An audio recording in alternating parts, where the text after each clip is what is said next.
So I guess the obvious question I'll start with is, why did you pick this film, Bill? My God, I love this movie so much.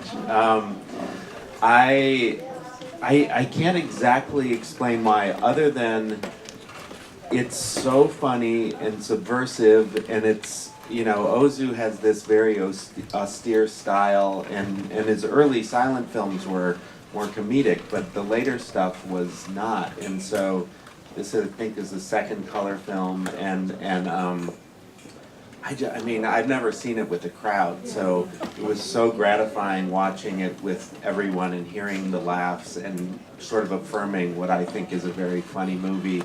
And I'm always looking for ways to trick my kids into liking art films, and so anytime you can have farts and a kid consistently crapping his pants, I can trick my 9-year-old and 7-year-old into watching Japanese cinema and being like, oh, see, this is a good entry point for young people into the I did the same thing with my little sister. So. Really? Yeah. Yeah, I've shown, my son is not great at reading, so I haven't shown it to him, but my daughter is 9, and she loves it. Yeah, it's a fascinating movie because it's very typical of Ozu, as those of you who've seen other Ozu films know. But his touch is so light in this one. Normally there's always a somber side to almost everything he does. Even the comedies in the early years have a kind of pathetic quality. And here you think it's going to veer into that with the retiree, right, who's kind of morose and becoming a drunkard. Yeah. But even that kind of gets a lift at the end. Yeah, and the plotting is kind of amazing in this film. It's very subtle, but the fact that he ends up being the one to sell them the TV, and it's a really great story. It's a great idea to build a movie out of like gossip and misunderstandings and all these kind of trivial daily events. I mean, nothing is really major about the events or the action of the film, but the texture of the lives of the people and the way they interact and this fantastic array of houses that they have. I mean, you can just look at these rooms forever. There's so much stuff in them, and mixture of Japanese things and in Western things, and the layout, the design, the decor, the color patterns. I mean, they're just like every shot you want to just like hold it up and study it. It's so carefully made. And I remember that if in your wife's book, I think you had still frames from this, so I was sort of paying attention, which is how I was introduced to the film from your book. And looking at the last, I don't know, 50 or so shots of the film, I noticed these little, the eye fix where your eye goes in the frame, almost every shot has a little splash of red, red, right, left, you know, really connecting all of the locations in a way that... There's a woman in a red sweater who walks through. Almost every single shot in the last, I don't know, 10 or so minutes of the movie have that little splash. They really unified it in a way that I haven't noticed because I've never seen it on a screen this big either. He just thinks both in terms of the 3 dimensions of the action and the way the people move in and out of their rooms and in the long hallways and the streets. But he also thinks in 2 dimensions because of the layout of the picture. It's almost a graphic kind of design. So it's in both ways. I mean, this, to me, which makes him such a great filmmaker is he thinks about everything. He thinks about acting, he thinks about cutting, he thinks about story. It's just all together in one movie. Oh, it's amazing. And I've just been with my parents and realizing there is sort of a passive-aggressive quality of these Japanese families that are very common in Wisconsin. That's sort of polite on the surface, and that she was wearing, oh my lord, very much like my mom. He's very good on this sort of the neighborhood association that the women belong to, and how it's obviously a bonding factor. But also there's this kind of undercurrent of she got a washer and he didn't. And there's so much of that in the movie because, as you probably know, this is, what, 15 years or so after the war, and Japan is modernizing very, very quickly. The economy is just booming. Every year is a new record, and so people are starting to want a lot of consumer durables. For instance, what they call the 3 electric gods. Let's see, so a vacuum cleaner, a washing machine, and an electric rice cooker. Everybody had to have those. And the TV is just laid on top of that.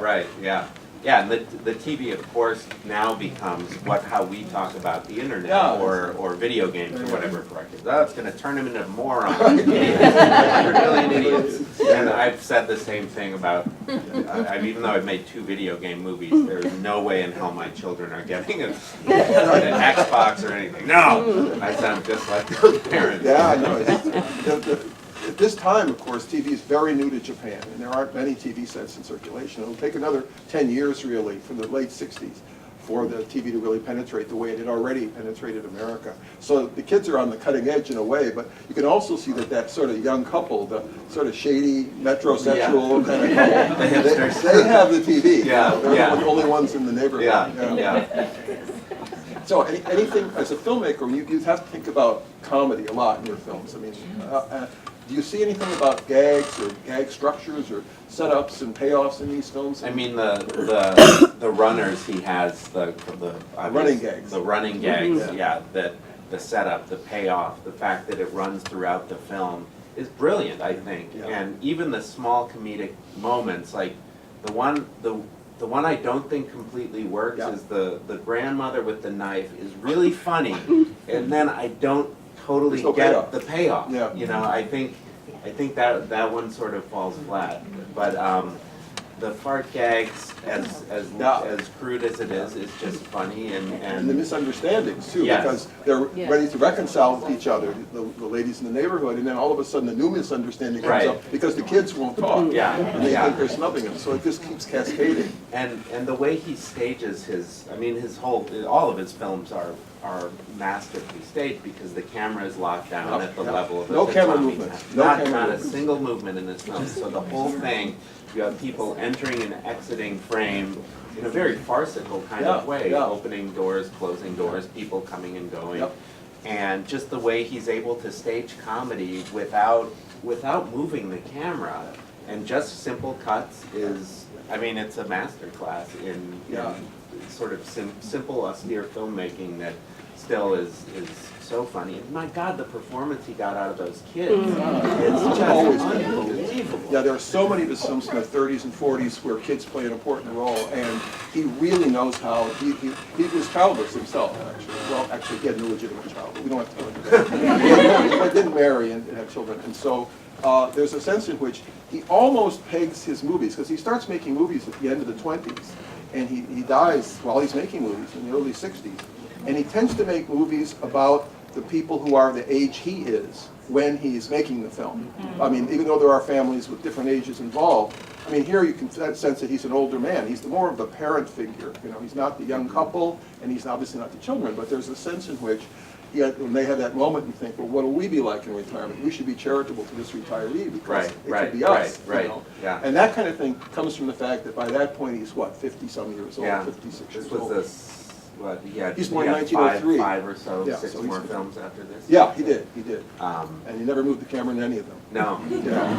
But no, it's interesting because in that sense, the running gags you were talking about, every time I watch this, every kid has a hula hoop, but they never use it until the last scene. Yeah. You know, Osamu takes his hula hoop. And just from a writing standpoint, I'm always curious how, like, when I'm writing something, it's we'll figure out the running gags kind of later. Like, you know, you figure, oh, we're going to plant this here, and we're going to need to pay it off, and then I wonder if you know, because he's so masterful about it, it's usually reverse engineering in my process with when you come up with a gag that's going to play 3 or 4 times, like, and it makes you look much smarter as a writer, like, oh, that must have been planned all along. But really, it's, I don't know how, other than I've read that he would go with Coda and go take a couple months to come up with the idea and about a month of heavy drinking and writing to write these scripts. So they would go into a mountain retreat and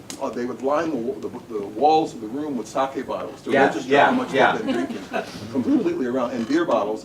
They did it on note cards, actually, much like a modern filmmaker would. And in animation, that's another reason I relate to it so much, because they would write out the scenes they need on cards, and then sort of post them on a board or on the wall and move the scenes and sequences around, which is exactly how we do it in animation. You mentioned in an interview that there's other aspects of it that remind you of animation too. Yeah, you want to talk about that? Yeah, I mean, his staging, again, is so precise. Unlike, I think, most filmmakers where, you know, you saw when the guys were in the bar drinking at the exact same time, and it's all so choreographed, and you can see the direction with the kids, like, okay, pick your sweater, no, pick it here. You know, he's very precise with where he placed his actors within the frame, and sort of treated them like dolls or marionettes, which as an animator, that's exactly what I do, except it's with cartoon figures, so it's not quite as rude as it would be to tell an actor, no, don't move, you were sitting there, put your hand here, exactly, no, there, like that. In live action today, that's not done. Not at all. I mean, I suppose there are some that are more rigid than others, but the tradition now is more give your actors agency so they can breathe life into the characters, and he was so rigid with. Completely. I mean, I think the Coen brothers are probably in some of their films but more with the dialogue as opposed to exactly where you have to be at every moment. And where he gave them line readings even. Yeah. Because you're not supposed to do now. Yeah, I mean, some actors will say it's a no-no basically to give a trained actor a line reading where you presume to put your voice into theirs. Usually, as a director, you try to say rather than tease me here, scold me, and that will give some, you know, you speak in action verbs or whatever, as opposed to saying, do it like this. I don't want to go there. No, like this. I don't want to. You know, you would never do that to an actor unless they ask you to do it. So he had this huge advantage because he's working with contract players. This is still a studio system, just like Hollywood in the 30s and 40s. So these actors, he can just tap them up, you know, and get them, I want this one, this one, this one, this one. And he began to work with the same actors over and over. So they knew what he wanted, for one thing. But also he would direct them very precisely. In fact, his precision was almost monomaniacal because he designed, maybe you knew this, he designed a special stopwatch that would let him regulate how long the take was in frames as well as seconds. Oh my gosh. So he would just hit it and say, it was a little too long, I want it shorter. And then the time on a 6-second shot, not a 7-second shot.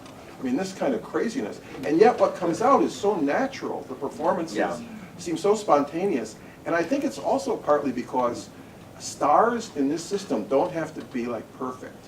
I mean, every one of these figures you see, they're not like an idealized specimen of the human creature, are they? I mean, teeth, ears, things like that. You know, they look like us, you know, and that has enormous impact, I think, on the naturalness we feel about these performances. Like that grandmother, for instance. Oh my God. Did she get a job in Hollywood? I would hire her. We have to take some time for questions now, don't we? Please, any questions or comments? Yes, sir. I wondered about the music. Is there sort of a universal partial music? Art scores? Are there like a repertoire or library? So it's very similar to a lot of cartoons. Yeah, yes, we went for that. The tuba or the chimbasso is frequently used. As a comedic.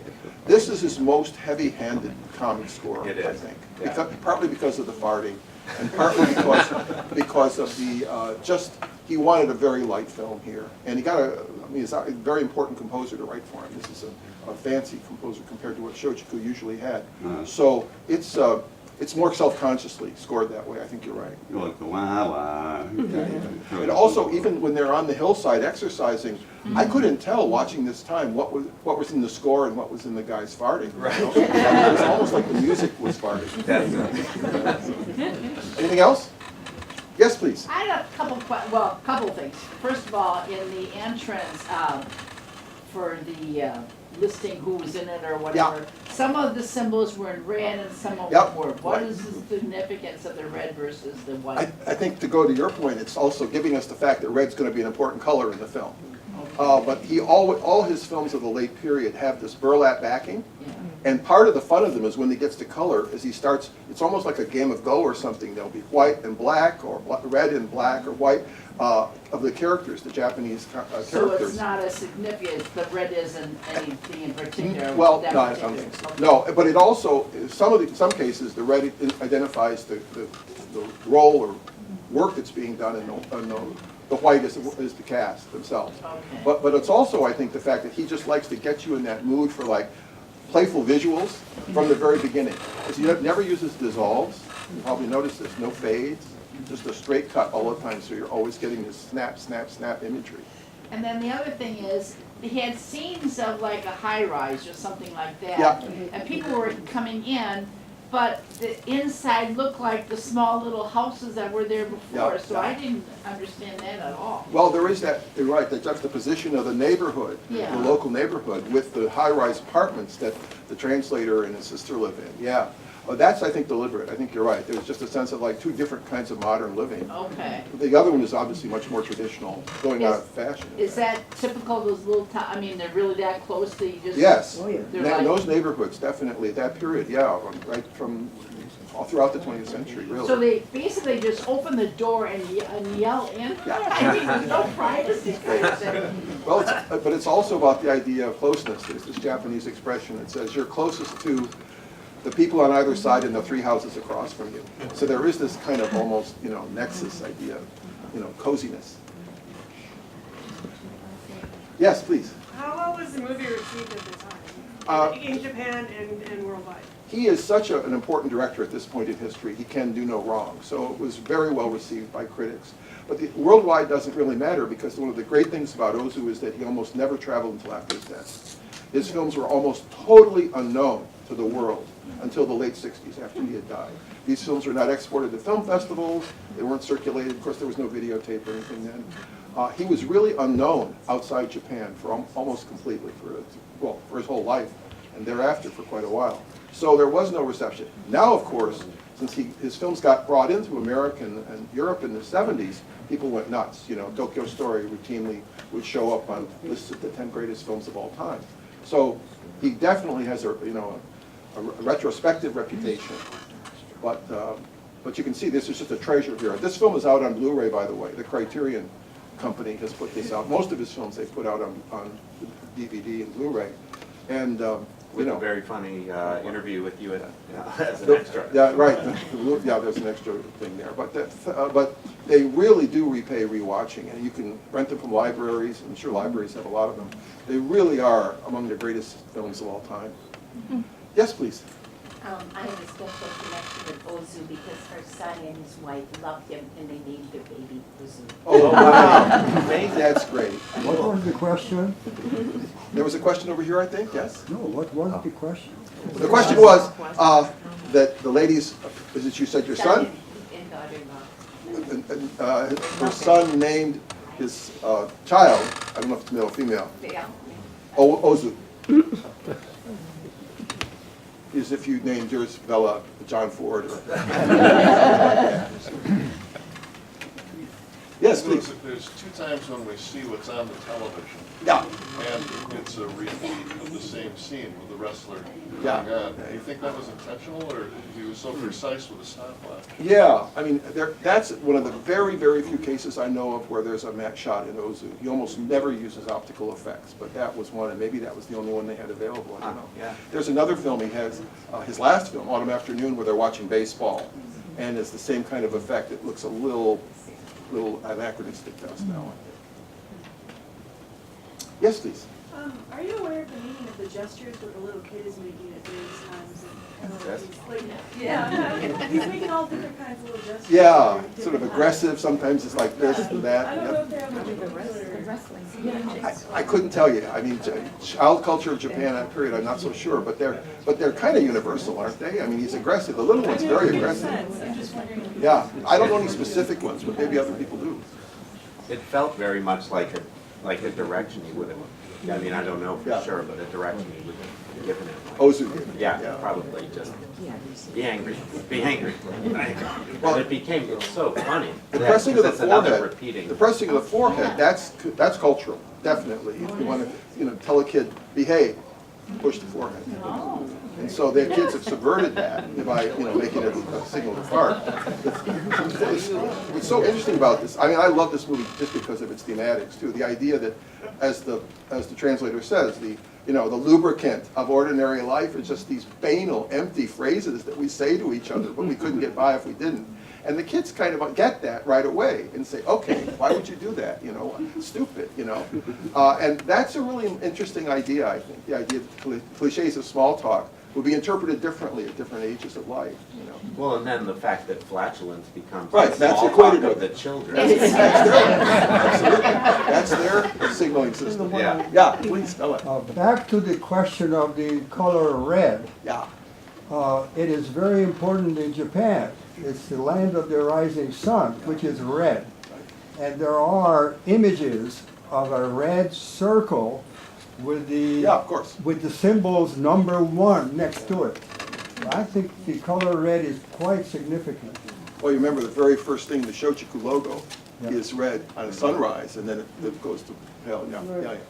No, red. I think there's also a phrase in Japanese. I'm not a Japanese speaker that means to get angry is to see red. I do this without. A couple more, and then we have to go. Yes. Typically, did you shoot on set or on location? The exteriors are clearly location, but he built those sets. Shochiku had those interior sets. Yeah. And the lighting, this is the other thing, Yeah. you can't get this in real life. Yeah. This lighting is like an X-ray. I mean, you can see everything in the house, behind the house, the people behind the doorways and all this stuff. It would have been overlit so much Yeah, in the, huge. particularly in the backgrounds to get that Yeah. Yeah. deep of focus, I think. And that was something he was influential in, because Japanese TV drama, you know, after this, the TV stations start making a lot of domestic dramas, not so different from Ozu, though not as good, I think. They took the same model. They would build the sets up high, with a high floor, so they could put the camera low, which is what he does, and then bombard the set with light, just blast everything with light. Of course, it was early television, so they needed a lot of light. But he set the stage, really, for the way Japanese TV shot its soap operas. Have you seen Shoplifters? Yeah, terrific movie. It has, I mean, it feels like a modern It's a Ozu. really, he is very interested in Ozu. He has made reference to Ozu in his creator, yeah. And while there's not, it's not shot from the tatami level, it's all at eye level, and then there's one shot that's way up, and it has this Punch, just you can't believe what's happened because you've been so accustomed Yeah. to the, like in Human Tokyo scale. Story, there's one tracking shot, shot yeah. that feels so jarring because the camera's been still. for so Yep, long. that's the other thing. He sets up these little sort of patterns of just like expecting certain kinds of shots, and then you get a different kind, and it really has a big impact. Yeah. Yes, Bella, please. Why the particular Western music? Japanese films always use Western music. They've done it since the 20s, late 20s, early 30s. It's just, you know, Japan selectively assimilated things from Western cinema. And one of the things that they just took was Western style music, which was already present in Japan. I mean, there was Japanese classical composition being done in the teens and 20s. So they weren't completely unfamiliar with Western music. But for some reason for films, it's almost always Western orchestral style music. There are very few Japanese films that do use characteristically Japanese traditional music are marked out for that very reason. It's like, that's a statement in itself. How much time do we have, Jim? Maybe one more? One last question? Yes, please. I like your sentimental t-shirt. Oh, thank you. Yeah. But can you talk a little bit more about Ozu's blocking, how he places his actors in frame and positions them, and how it allows him freedom for editing, unconventional to what we're accustomed to with Hollywood films? To me, it was the hardest thing about getting used to his filmmaking because he breaks, like as ordered and rigid and structured as his frames are, he apparently has no concern for eye line, you know, so often would get lost in the geography because, you know, typically if you're looking right to left, I need to be looking left to right, and that, the language of film links us then. He either ignores that and just focuses on a frame he likes, and I think someone had asked about the sort of the geography of this film, and it's easy to get lost in the different places, and I found it at first really confounding, but sort of grew to love it as almost like a meditation, like because the actors are looking so close to the camera, and they might be looking just to the right or just to the left or right into the lens, which is unheard of. So he was described as a super conservative filmmaker by his peers at the time, his late career in particular. But I actually think it's radical what he did in just adhering so rigidly to this unmoving camera, but then throwing caution to the wind and not really giving a shit about eyeline. I think it's an amazing radical move. Or figure movement. People walk into each other themselves. I mean, people will go this way and they'll cut to the other side and they're moving the opposite direction. Yeah. I mean, there's one Japanese scholar who wrote a book called Ozu's Anti-Cinema. He said basically every rule of what we think of as universal film language is broken. Yeah, every single, you couldn't do this today But without. he teaches us how to watch his movies. This is one of the things I like. You are a little discomforted, I think, at the beginning when you see these people kind of staring over the lens. Yeah. You know, we're in between them in some sense, but also their bodies are torqued this way and that. Yeah. But suddenly you just get into it, I think. Partly because the stories are so interesting, but also because I think you figure you can recalibrate.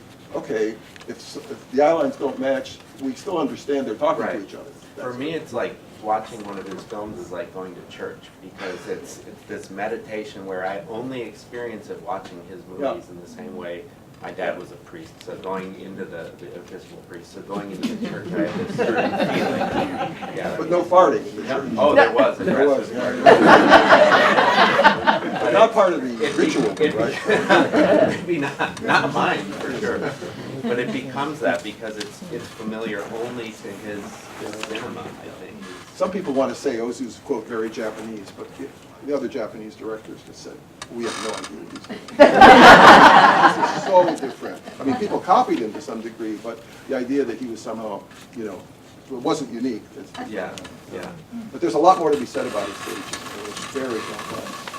The way he hides people behind chairs and doors and lets them come out at just the right moment. And when he flips the camera, your eyes try to project it to one thing, so you may not notice that the body of the figure you're looking at is flipped the other side too. So it's really cunning. And of course, he drew every shot before. Is that it? Thanks, guys. Thank you.